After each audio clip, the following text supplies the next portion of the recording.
Soy Gisela Quintana y te recomiendo que ver este fin de semana. ¿Crees que conoces todo sobre las películas de exorcismo? Desde El Exorcista, en 1973, Hollywood nos ha mostrado la lucha entre la fe católica y el mal. Pero, ¿qué pasa si a esa tensión le agregamos el misticismo y la fuerza de la cultura andina? Llega Shaman, la película de terror que redefine este subgénero. Los hermanos Negret vuelven a sus raíces ecuatorianas para crear esta pieza de terror ancestral.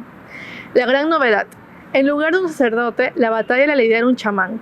Eso es un exorcismo desde otra perspectiva.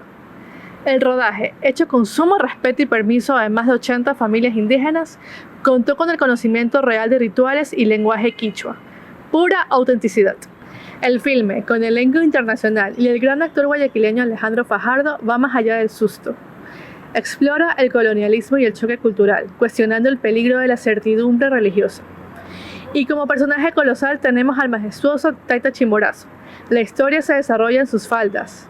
Sin duda, un reto de filmación a más de 5.000 metros de altura que le añade una magia inigualable. Shaman tuvo su debut en la 4ª edición del Festival de Cine Friki en Quito. Tú también puedes vivir esta experiencia de puro terror nacional cuando llega a todas las salas de cine del país este 30 de octubre.